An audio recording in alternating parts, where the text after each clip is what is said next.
Welcome to the After Contract Hours podcast, the show where we clock out at work to check in on the well-being of the world. In today's episode, inspired by a motivated middle school student athlete of mine, we explore the journey from middle school to collegiate success in the world of sports. Our special guest is Coach Cornell Robinson, the director of wrestling at Wyoming Seminary College Preparatory School. Coach Robinson isn't just a born-to-be coach. He's a force to be reckoned with in the world of wrestling, having carved out a path to become one of the best coaches on a global stage. He is a mentor, a motivator, and a living testament to perseverance. Join us as we tap into Coach Robinson's wealth of experience, gaining insights on how young athletes can prepare for challenges and make their mark in athletics. Whether you're an athlete, a supportive parent, or just curious about the journey from dreams to triumphs, get ready to be inspired and equipped with the knowledge you need. Let's dive into the conversation with the man who turns dreams into reality. Record on this. Okay.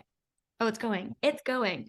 All right. So today we are on an extra special episode with a former colleague of mine who I have not seen or talked to in a couple of years. He has had a major life change, career change, and I'm so excited to tap into this.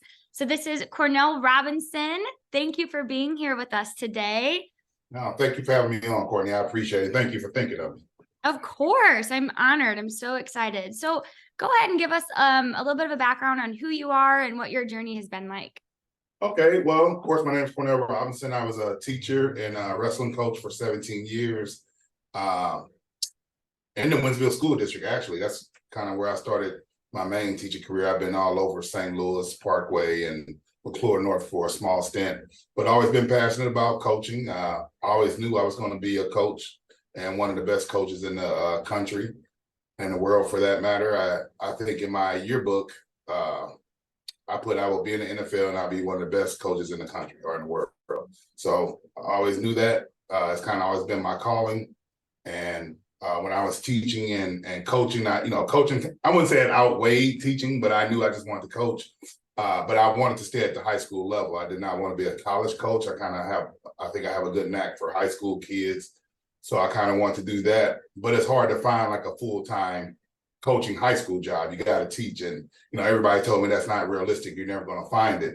Well, they found me. And so I was at Winsville School District, and this job opened at a prep school, which was like the #1 wrestling prep school in the country. Mm-hmm. This coach left for a college job. I started interviewing 3 years ago, and they already got me in beautiful Pennsylvania. So I moved to Pennsylvania 3 years ago. And it's a great school. It's a prep school. Wyoming Seminary, like I said, is one of the best wrestling schools in the country. And not only that, it's a tough academic school. So I get to recruit wrestlers from all around the world and give them a great education while they're here. So do two things, check off the box. Wow. Hold on. Okay, you're probably going to think this is so ridiculous, but I have to pause. No, you're good. You just gave me goosebumps like 18 times in a matter of like the 2 minutes that you just described this. You pretty much just said like people doubted you and look at what just happened. And you had all these visions. So I started this stupid little thing.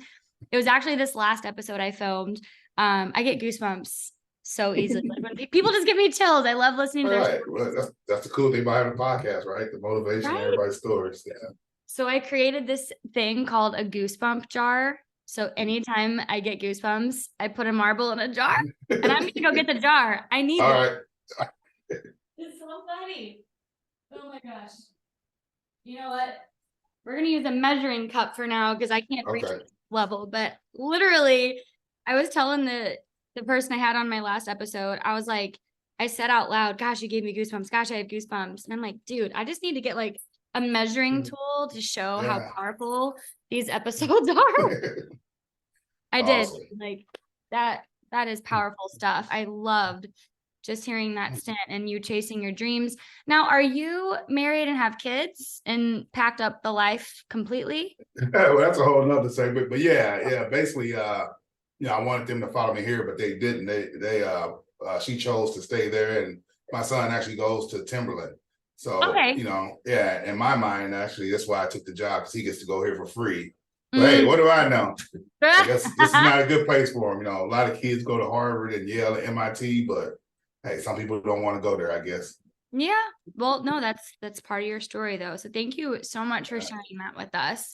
So the guideline for this particular episode, I had a student that really wanted to learn more in the physical health category, but the beautiful thing about health, as you know, because you were a health teacher, you can start with a physical health topic, but there you can tie in so many different elements. So he wanted to learn about how to become the most successful wrestling athlete. And it was a middle school age student that submitted this request. And so my first kind of prompting question for you is, how would you describe the best, career path for a middle school athlete going into high school and beyond? So what does a successful athlete look like starting in middle school, going up like that for you?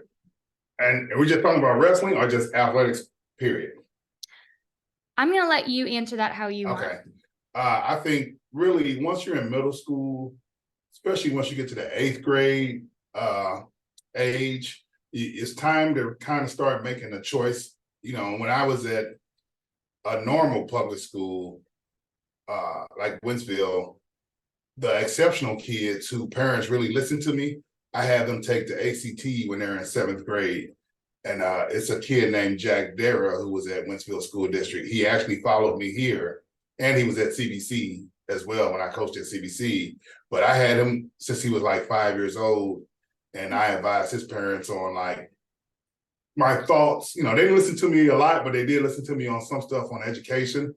And he took the ACT with his like 7th grade, and he had like a 23. And of course, now he's at Stanford. So it's once you really know what you want to do in middle school, that's the exception, right? The kids who really know what they want to do.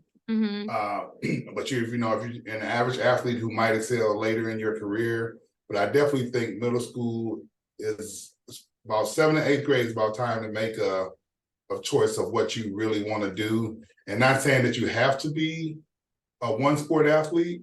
I think you can do 2 sports. I think 3 is asking a lot. 2 sports can be fine academically, right? Hanging that and trying to be great at 2 sports. But I think eventually you may have to make a choice just because, I think the sports world now is so competitive. All these kids have personal trainers, academic advisors and tutors. And it's just different. And actually seeing this aspect of it, so many families at the school I'm at, Wyoming Seminary, so many families either up and move their whole lives just so their kids can be a part of what we're building here, or they send their kids on their own to be to live in a dorm. So, yeah, I think once you know what you're chasing, you gotta make a commitment to it. I think middle school is about the age to where, some of our best gymnasts in the world of America, I mean, they make that decision at 13 and 14. So. Sometimes we think it's a bad thing, but it's not a bad thing. Knowing what you want. I think me as a middle school kid, I would look at myself and look at what I had to endure going through the Ferguson Florissant School District. Not that I didn't like it, but I always felt like I just wanted more sports, and there was no more sports in middle school. So, I mean, if you think of it that way, I think I was hindered. I never really fit in. I had to do other stuff to try to fit in, where I really just wanted to concentrate on football and do that, but I had to do other stuff just to fit in and play basketball or stuff I didn't want to do because there was nothing else offered and nobody thought outside the box like sports is not important. Wow. Didn't know that. That's huge. So when did you start wrestling then and football? Those were your 2 things? I really didn't start wrestling until high school, to be honest with you. All my brothers wrestled. And so I just kind of joined it. I did wrestling just because I actually played basketball a lot, but I was getting big and I hurt my knee. So I went to McClure North, and our wrestling coach was real good. And I acted like I didn't like it, but I loved it because you didn't have to depend on anybody else. It's tough. It's real tough. It's not for everybody. So, but if you like betting on yourself, it's definitely the sport for you. And I'm gonna go back to education a little bit because I have kids now from overseas and on my team, and I've been over there a lot. And it's weird in other countries, if you're good at a sport, your school is connected with that sport. So, that's a good thing, I think, for the most part. Like, so you have your identity. Sometimes I can see it being bad also, when kids change their mind and want to do other sports, but I think that's pretty cool. Absolutely. No, that definitely is. And I also like how you said something really pertinent, I think, that a lot of kids need to hear as they kind of go into high school. So many middle school students are naive to the fact that they do have to make these choices going into high school. Like there are, your two favorite sports may be the same season, and that's not going to work long term. The coaches on the two teams may tell you that they're willing to try, but like when you get into the meat of the season, like you do, like it causes a lot of problems to try to juggle things. But even being a 3-sport athlete in the fall, winter, and spring, like that can be a lot. And I do agree with you. Having 2, I think, is doable in a healthy way, mentally, physically, emotionally. But 3 can be really taxing on the body and the mind and decision making ultimately.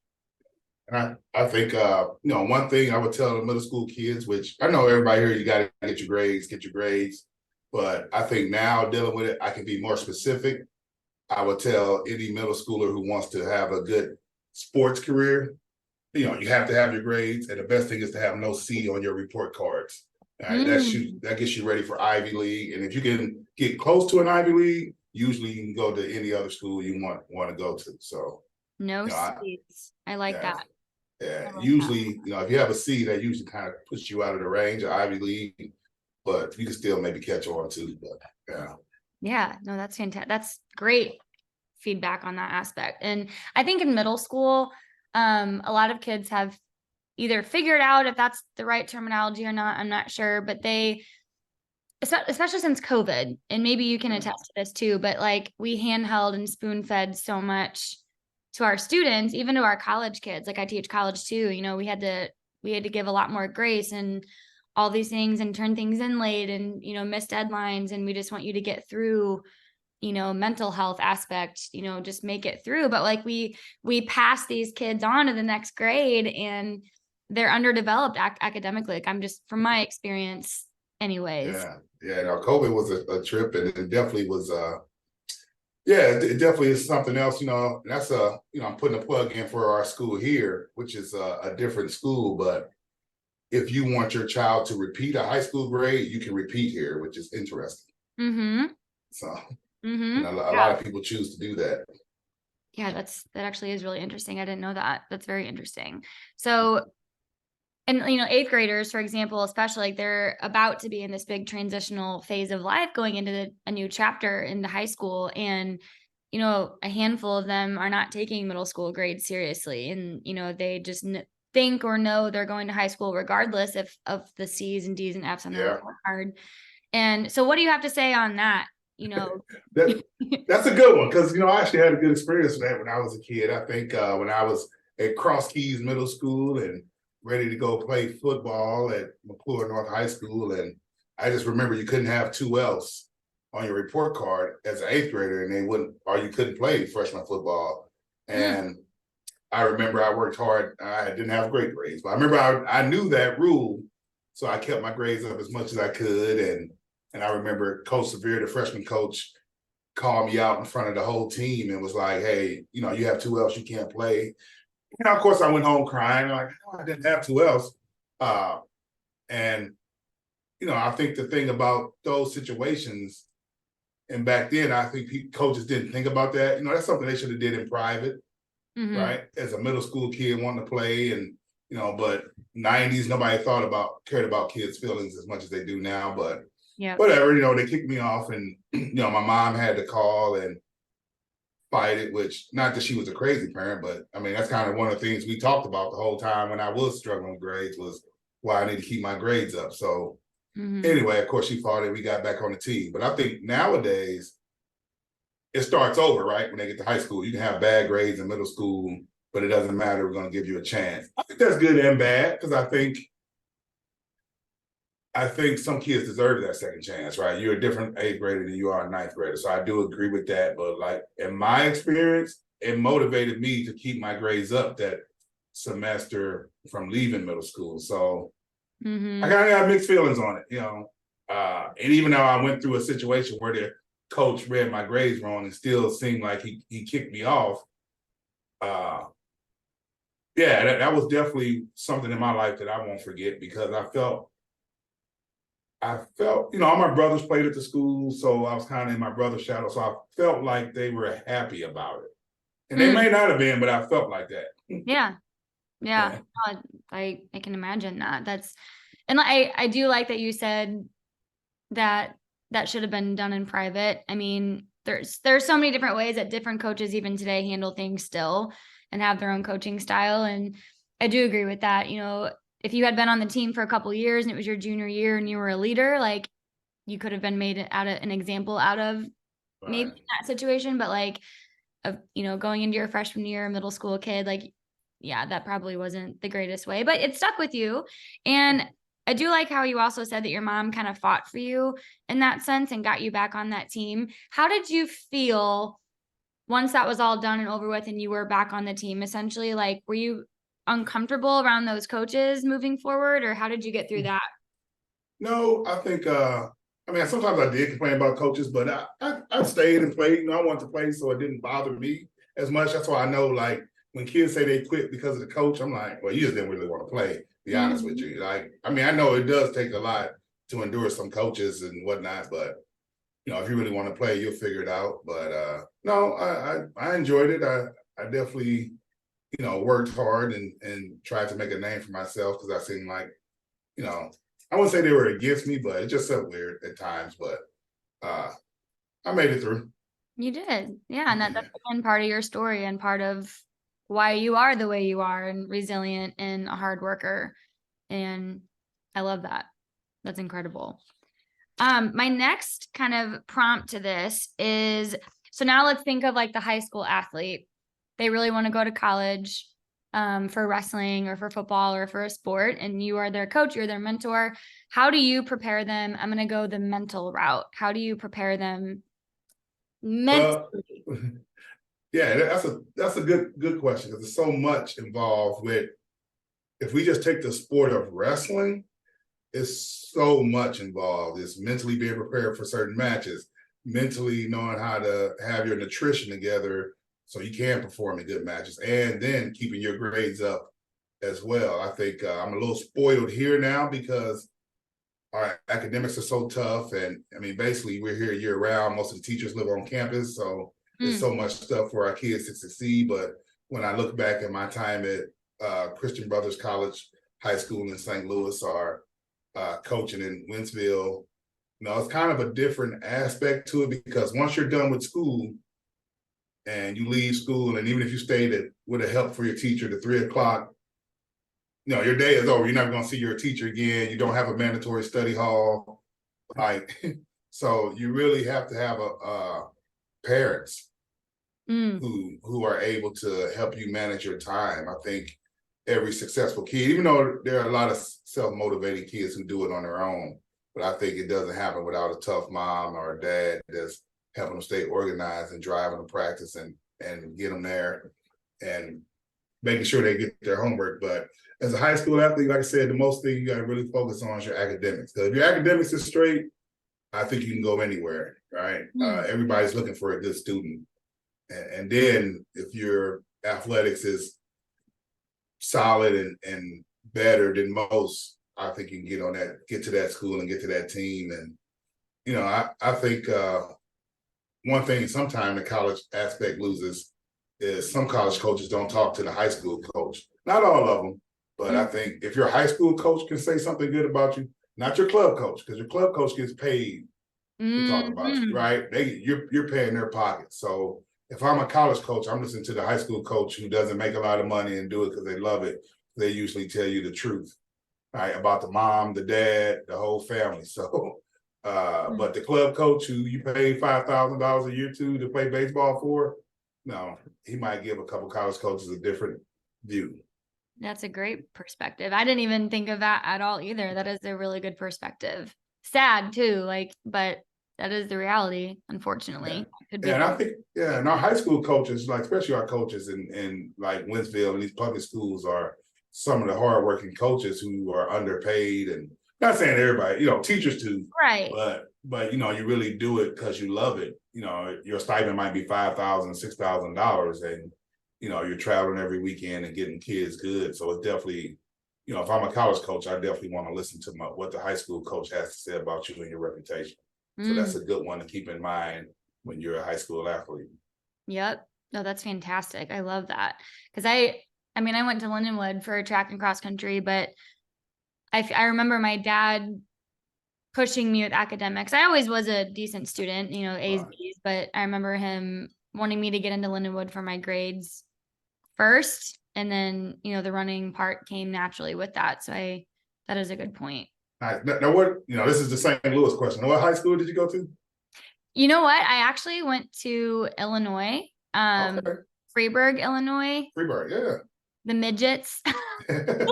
That's so unpolitically correct. I know. That was our mascot. That was midgets. Yep. And then my parents are divorced. My mom lived in Belleville, Illinois, Freeburg, and my dad worked in St. Louis, lived out here. So that's how Lindenwood kind of came into play. But yeah. But I remember even in college, like they were very strict about grades, and I loved the routine though. Like I was so busy in high school and college, and I felt like keeping busy in high school with being in sports, working, grades, like that prepared me for college, academics, athletics a lot. Yeah, no, that's awesome. Like I said, any chance you get to go to any type of college and get to do a sport that you love, it's a great opportunity. And definitely something to be grateful for. Yes. I just said that the other day to one of my friends, like, I don't know who I would be if I didn't have that experience, like the idea of going to college and being in a sorority was never something that spoke to me. Like I never, not knocking them, there are great things, but that just never piqued my interest. But like being in sports was such a community. I'm sure sororities and fraternities are too, but I don't know. I was healthy. You had to make good choices to stay on the team. You had to be a good person, good student, good athlete. And you had to maintain that reputation to really survive being a college athlete. And I don't know. I agree with you. It was a very grateful experience because I don't know who I would be if I didn't have that structure. And that's another thing I think I would advise your 8th grade student who asked this question about specifically for wrestling.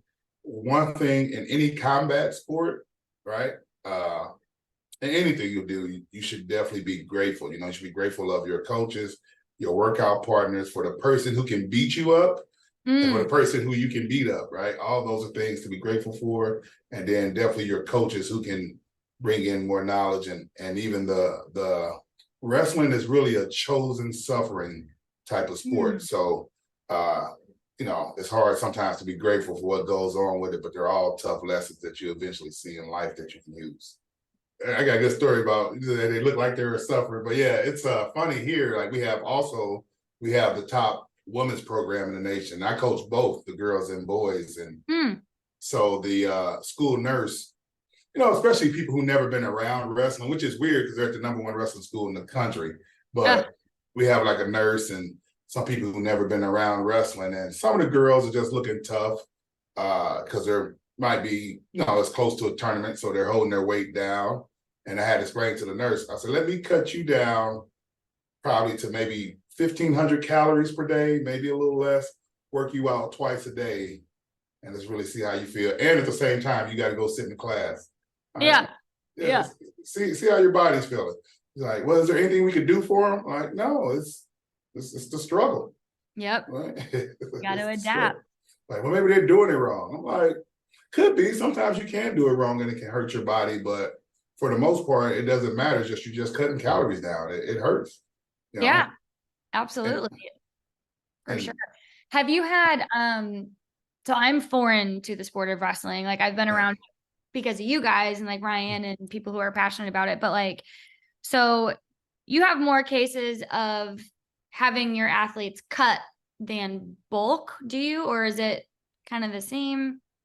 Mixtures. I mean, of course, you always want to be at a good weight. I think, I'm having a kid now who's probably going to bulk up to 190. So, and I don't think he's a true 90-pounder. The thing about it here at the school I'm at now, because of these kids have been so good, maybe losing weight to wrestle. They think that's how you got to do it, or the parents think they have to how you do it, and sometimes it's not that way. Sometimes it's easier to go up. So it's a tough juggling act. I think even with the girls now, I know none of them yet want to go up. They're all about going down. So it's all been interesting learning factors, and so yeah, no, it's definitely, like I said, chosen suffering. That's the pain that goes with it.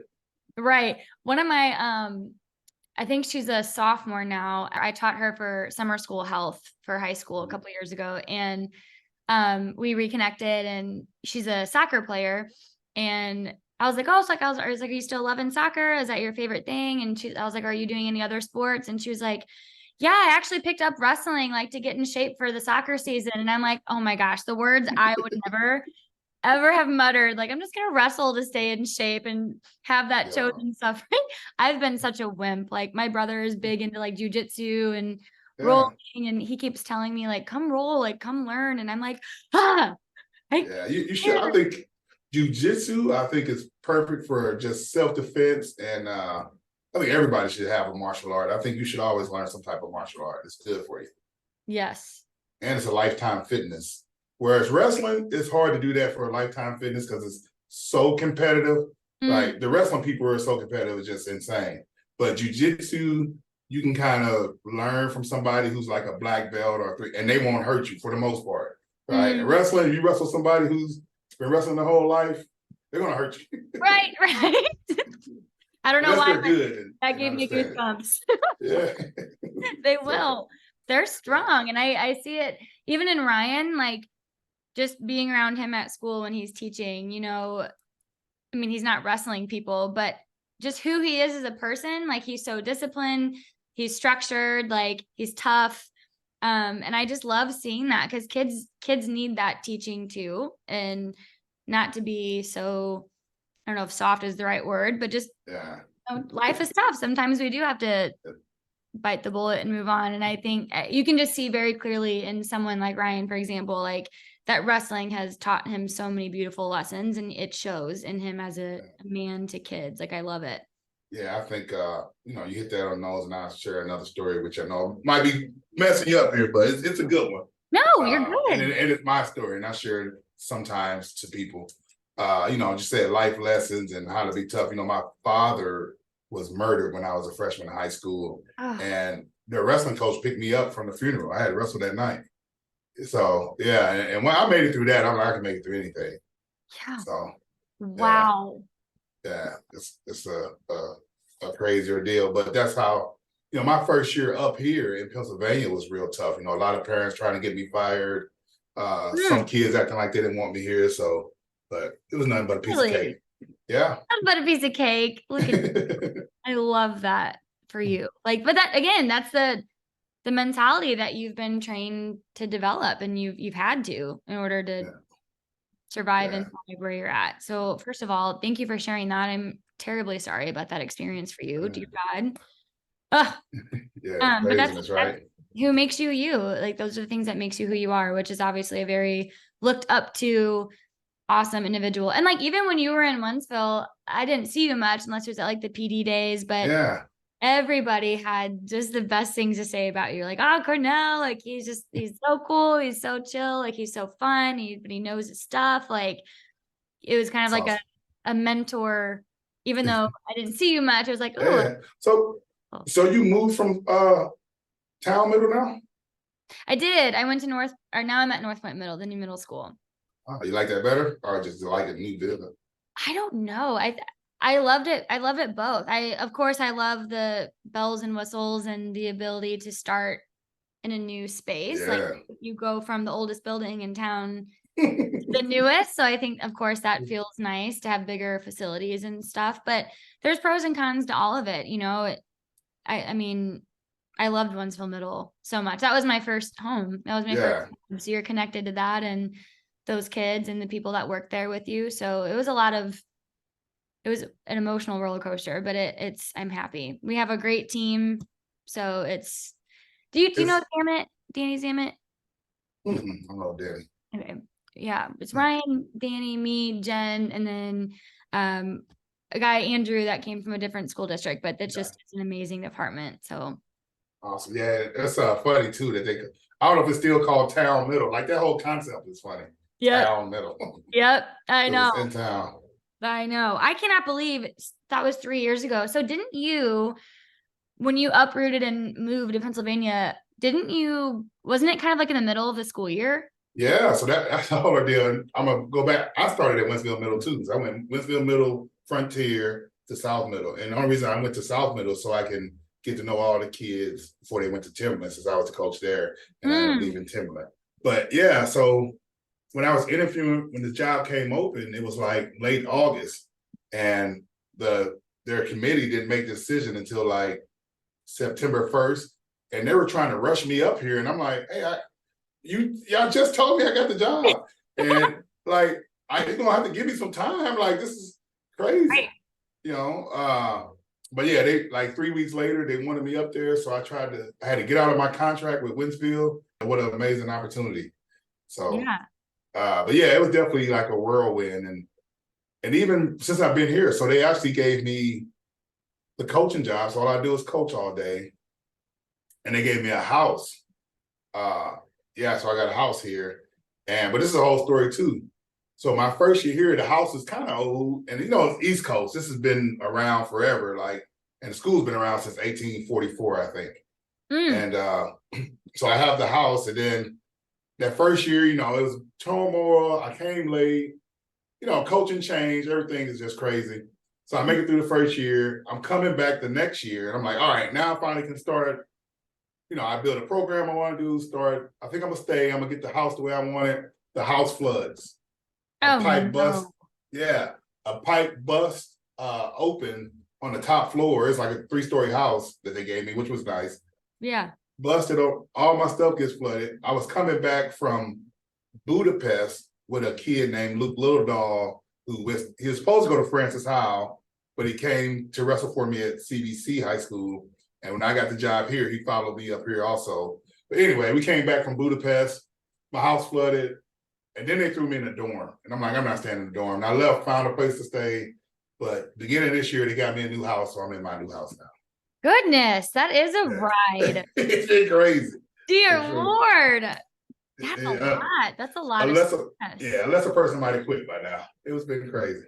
Now, when you got there, like the moment you moved up there, you got in the house that they gave you, that's a lot of stress that you had to endure. I mean, that's a lot of change, right? And stress comes from change. So did you feel like you had people to kind of like help you get through all of those changes? No. No, I didn't. I just had it's a guy here, Tommy Federici. He was his son is on the team. He was the main one in my corner.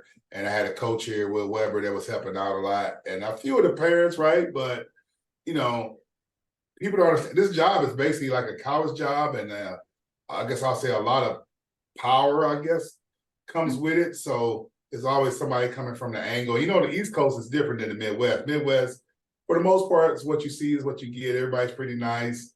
East Coast, things are moving and grooving fast. And you're not paying attention, they'll get over on you. Oh man. Yeah.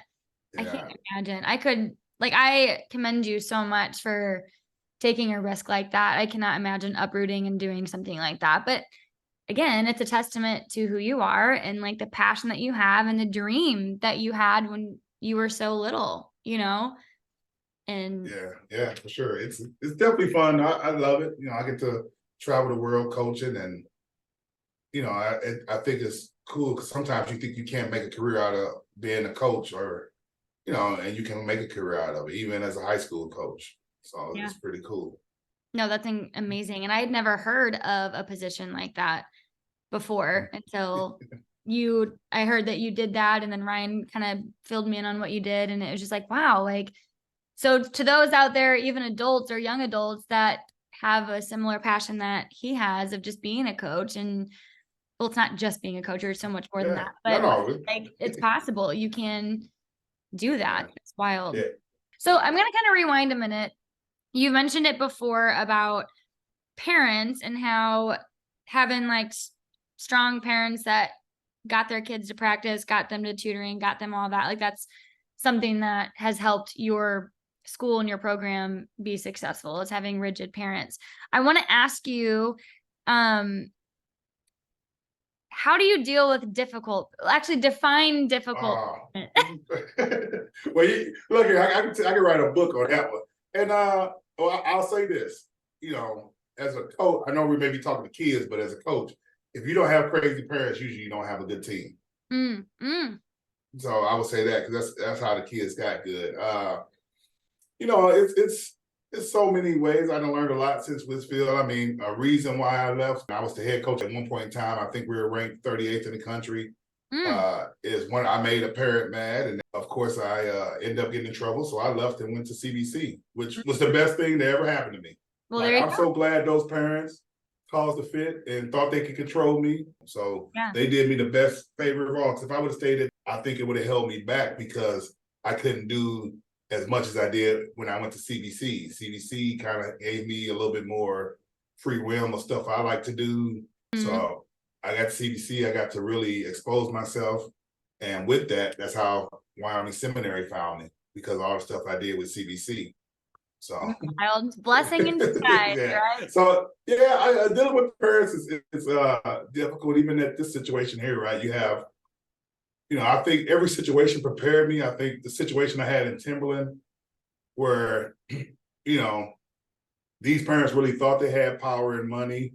Then I got the CBC around people with more money, and I was like, oh, they didn't really have money for real. These people have money, right? And our power, and then coming here to double the amount of everything that I dealt with there, just taught me how to maneuver and what to say. I think, bottom line, I think one thing that's hard to do is never take what they say about you personal.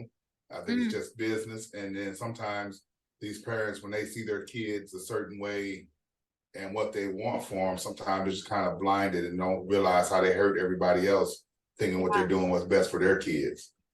So, and I tell this to people too, and I don't mind it. And they're like, well, make a decision that's best for their kid. I'm like, yeah, I agree, we should. But remember, I got a kid too. So if you get me fired, my kid don't get his toys either. So that's a good point. So point. It's always a happy ending line. But no, I don't really take it. I say the best thing is don't take none of it personal, which is hard to do. Yeah, it is. Well, and I remember, so I teach 8th grade personal fitness classes, and kind of really just a side note, the main motivation behind this podcast, I just didn't know it was going to be a podcast before that assignment that I even did, was my fitness classes, because their behavior, it's a co-ed class, and great kids, like not bad behavior, but just insecure behavior, right? Like as an adult, you and I understand that, like a lot of insecurities with kids who are athletic come out in cockiness and egotistical stuff. And I just was having classes that was booming with that. And I'm like, okay, I see right through it. How can I help? Like, and the curriculum for the fitness class is so outdated. It's all physical related, and we don't talk about mental health and fitness and, body image and how to overcome insecurity. So I wanted to do something about that. So I basically had my kids take this assessment, like a self-assessment on mental health and physical health and kind of where they see themselves at right now, kind of a thing.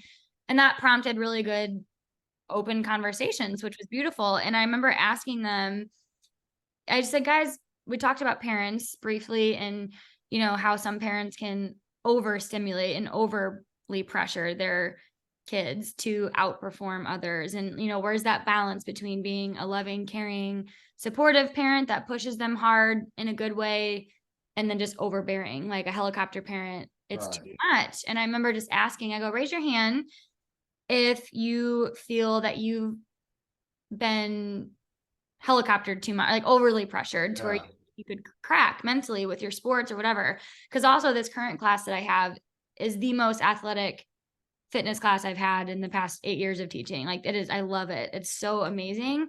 And the potential is there to unleash so much greatness for these boys and girls, but so much holding them back. Right.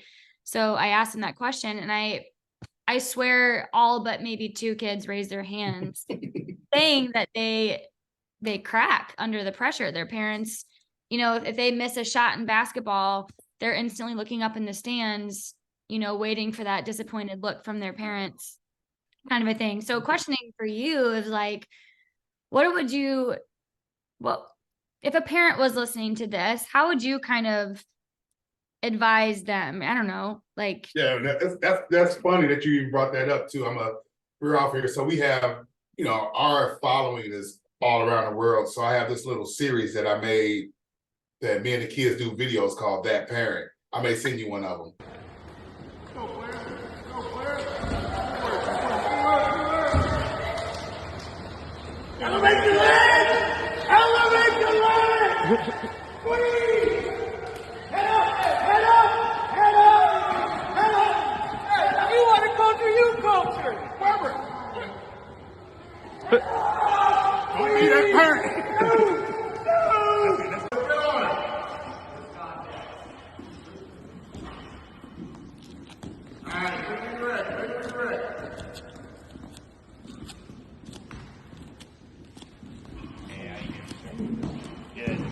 Stu Skizzy, they call me back in Missouri.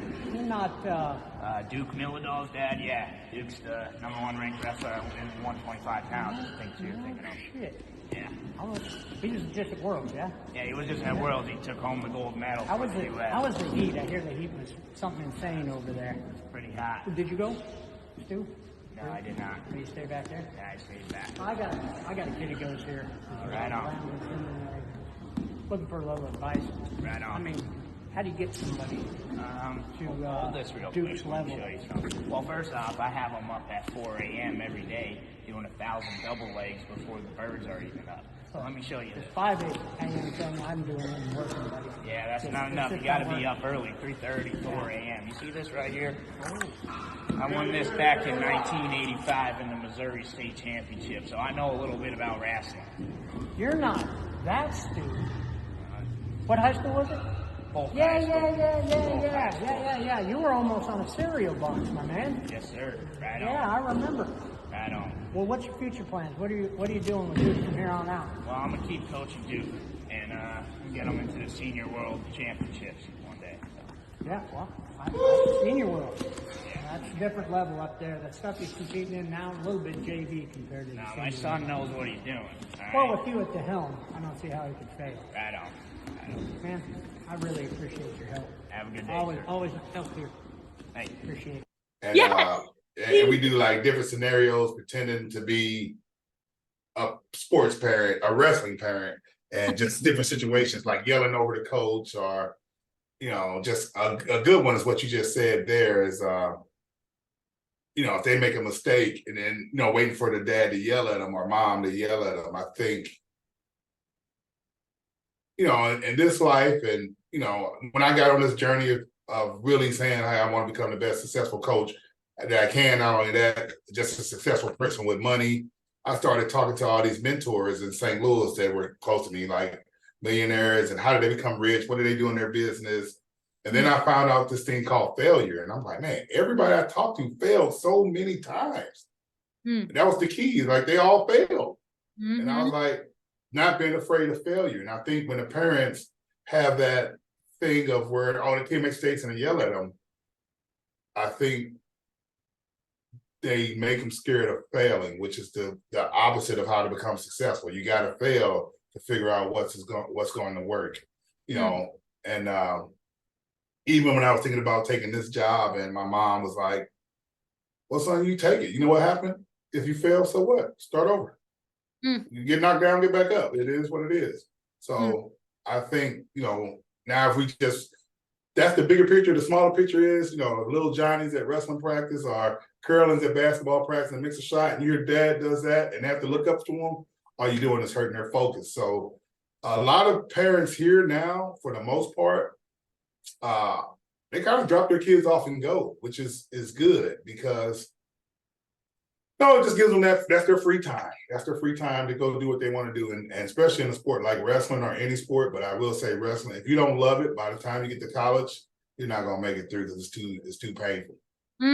Yeah, that's a good point to make for those that want to wrestle beyond. So that's great. nugget. So, But then there's also the hard line, and we talk about this in our PE department a lot. Like our feelings are valid, naturally, of course. Like if you're feeling as a middle school athlete or high school athlete, if you're feeling overstimulated or overly pressured, like that's happening for a reason. But there also is that line of like a lot of youth sports today, youth athletes lack the toughness. I'm just going to say it. We teach team sports classes, and that's one of the lessons that we're trying to instill in our classes is like, you got to do the hard work, and, you may not make the varsity team your freshman year, but that doesn't mean you quit, like same thing with the failing thing. Like you're not failing if you don't make varsity, you still made JV, you still made the team. Right. You got, just concepts like that, but a lot of attitudes that I'm noticing, even just with my experience with youth athletes, is that I think too. I've been talking about that subject a lot. Sorry, I didn't mean to cut you off. Oh, but one thing I was thinking too is because a lot of parents these days, like if I spend $10,000 to $20,000 a year traveling you around the country to be good at a sport, they think because they did all this, they're coming in their freshman year, they should be varsity. And some places you might be, depending on where you live at. But some places, no, it's probably another little Johnny or Megan that parents spent more money and was more devoted than your kids. So I think that entitlement of, well, I didn't spend, I'm geared towards wrestling. Well, I spend $30,000 a year traveling my son across the country to become the best wrestler. He should be varsity, but it's like, not. Yeah. Oh, that was a note that I actually wrote down to ask you about, was that entitlement piece. How do you handle that?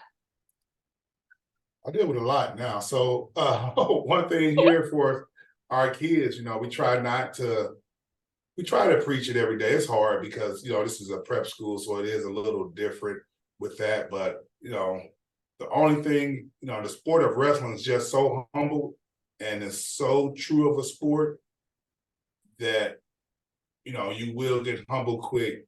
The thing though, that I just kind of wrote down that, when you're talking about mental health, is the social media aspect changed a lot.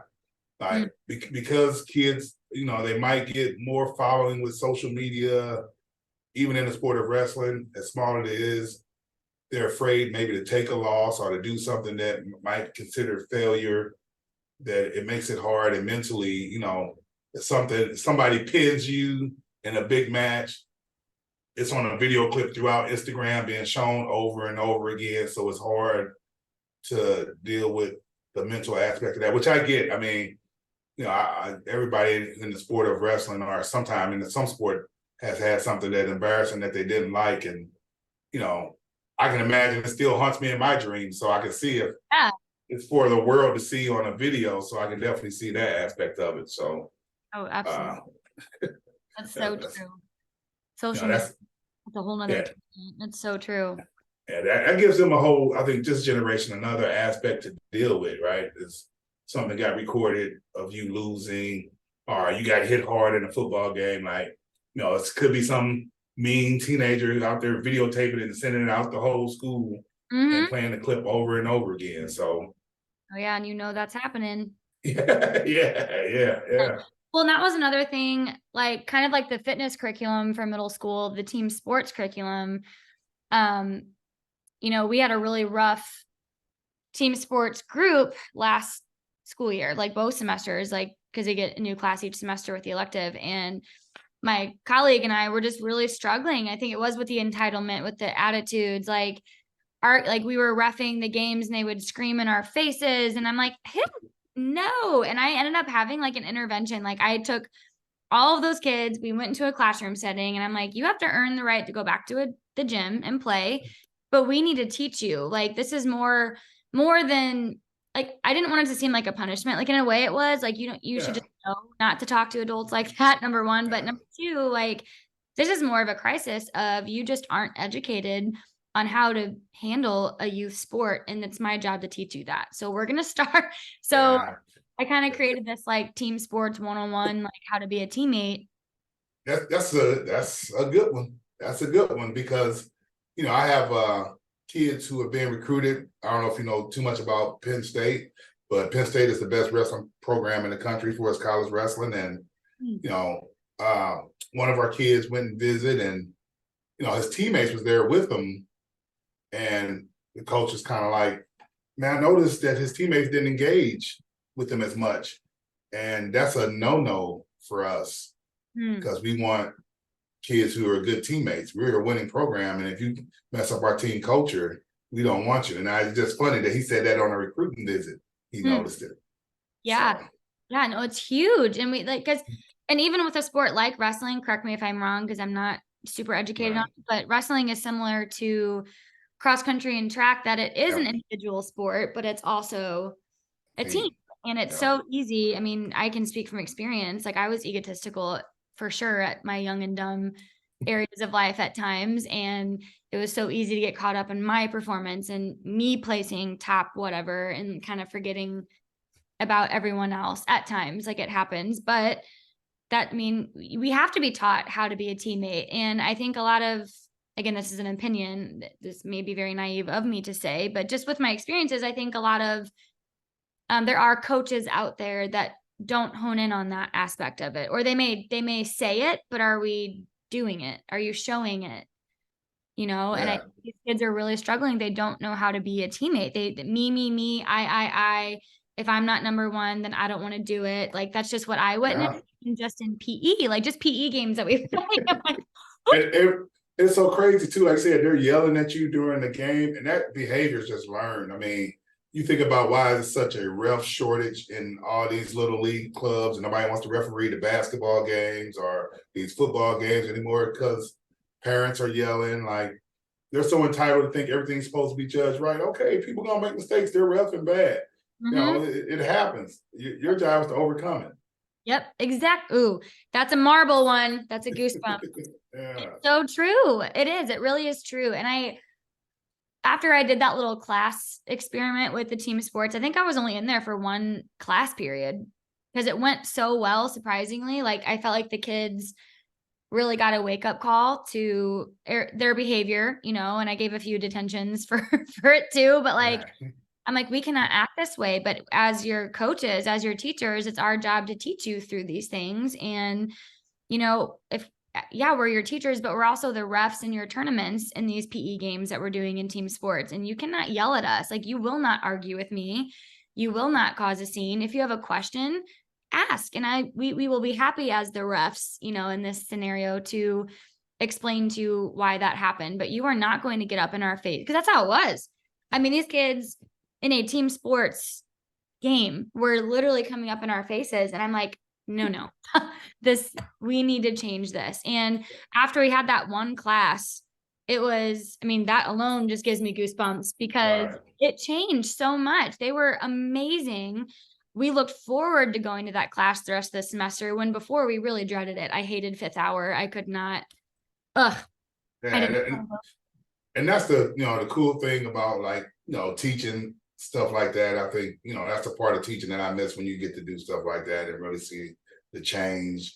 That's, even though it's like, what's that, maybe be middle school, 8th grade, and you'd be surprised some of those kids never forget that stuff. Yeah. And it was really eye-opening even for me, because I've taught team sports for came out like 5 years ago. And I'm such a rule follower, like whatever the curriculum or whatever the roadmap says, like we have to do it. And this wasn't in the curriculum, but I'm like, screw it. Like this needs to be something that has to be talked. And I'm tired of feeling this way. I'm tired of hating teaching this class. Like, that's the part that really sucks, right? When you get a bad group in there, it just brings some bad memories. It's like, I got this class this day. Yeah. And teaching shouldn't be like that, right? It shouldn't. It should be. And that's the fun part of teaching, is like every day should be different. Everybody has their bad days, but you want to enjoy every kid that's in the class. So yes, that's exactly what that experience did. It genuinely made me enjoy every kid in that class moving forward, because they knew. And like, it was so cute to see, like when we would, after that experience, when we got back into, team sports world, if the kids would start to get worked up, they would just look at you, or they'd look at me and they'd be like, catch themselves. And I'm like, oh my gosh, like this is beautiful. Like, this is all I could ever hope for. And if they really took that, I mean, that's really how playing real sports is. The more you get worked up, the less your performance becomes. Like, you got to be able to like shake it off and move on to the next. So, that was probably a valuable lesson if they really took it to heart. Yeah, I hope so. It was great. And we haven't had to do it this year. I mean, because I think in the beginning of this new school year, we already taught those principles. We kind of incorporated that in the beginning. So it's been really good. But I think another important thing, and I'm sure you can agree to this, is we're teaching our athletes how to win and be successful, but being successful is also learning how to lose properly. Yeah, failure. Yeah, exactly what you said. Like, a lot of kids don't handle it well, and it's like, it happens, and you have to learn how to behave appropriately even when you fail. Like, you can't go off the walls and act like an idiot. But I'm gonna say this just because, if you talk to my mom, she'll tell you I never met a good loser. So I guess I'll say I was a sore loser, whatever. I mean, growing up, I was like bad. I mean, I still to this day, I'm still, I guess I would say, kind of a sore loser. I guess I'll say that, but it doesn't show. I'm not going to show it, right? But I haven't met too many successful people who win a lot who does. You know what I'm saying? Like, it is what it is. But I mean, like, I would lose a football game, and I remember throwing my helmet against the wall in the house. I mean, I was bad. I was bad with it. But that's where wrestling came in and kind of helped me not have that as much. Because even when you lose, you had to shake the other guy's hand and go shake the coach's hand. So, and I remember one time I didn't shake the kid's hand, and my coach yelled at me like, "No, that's not how we behave. He kicked your butt, you shake his hand, and maybe you go get him next time." But so I think that's the aspect that wrestling gives you, and I think every sport should give you, for the most part, that aspect. What happens in between the lines on the mat, it happened and it's over. You shake hands, and and losing, like I said, it sucks, it hurts. But what losing does, if you take it right, it'll make you go back and you'll learn more about yourself, your tactics, technique, whatever it is. So, it's a chance for growth. So you got to have a growth mindset with it. So, but and learn how to handle it, right? I think, I'm looking at my athletic years, I think that, I didn't handle it right either sometimes. Now, it definitely motivated me, but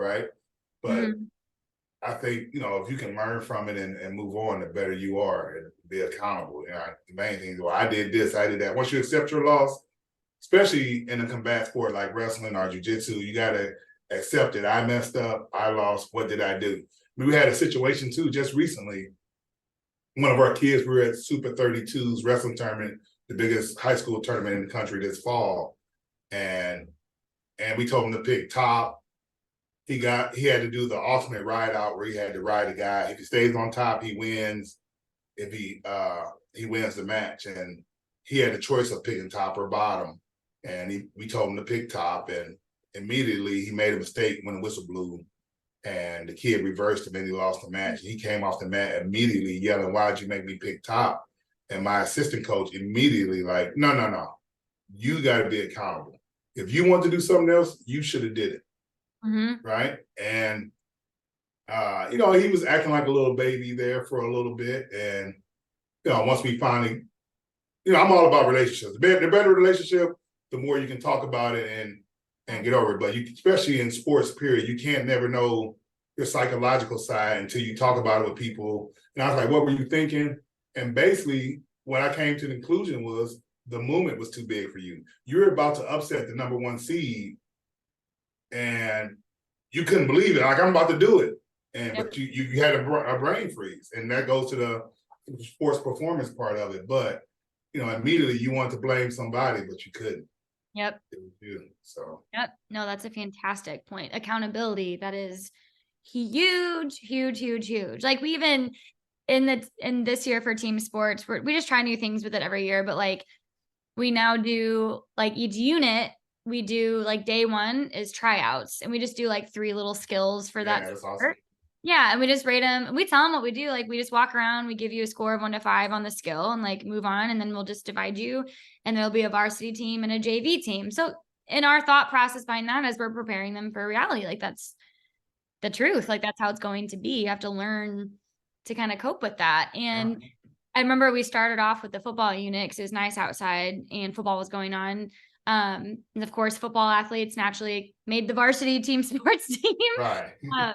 And went great. Well, then the next sport that we did, I don't remember which one it was, but a lot of those varsity athletes made JV and team sports for volleyball or something. Right. And we even were telling them that, like, hey, you may be the best at football and soccer and basketball, but you may be the worst in volleyball, and that's okay. Like, you have to overcome that. And these kids were so upset. Like, they were so embarrassed. Like, I'm on JV. And I'm like, guys, you have to remember, literally, once you leave this class, no one's going to care. This is just for team sports. It's just to teach you little things. And they're like, well, why did I make JV? And I'm like, okay. And I showed them their results. And I was like, and do you remember you were trying to show off with volleyball and you were just smacking it? Like, that's all going to be taken into consideration. Like, the real world, you act like that in tryouts, you probably won't be asked to come back. Like, just stuff like that. But that's a fun thing I remember about team sports too, is learning all the sports. So that's so awesome. I'm gonna go to another scenario too. I remember I had a kid who was a senior, kind of what you said, and he was a senior, but because of how the wrestling lineup was, he couldn't fit in right away. But I knew the second semester, when everybody like shifted and went down the weight or went up, I was gonna be able to slide him in. And I was like, hey, I can't slide you in now, but let's keep you wrestling some JV matches.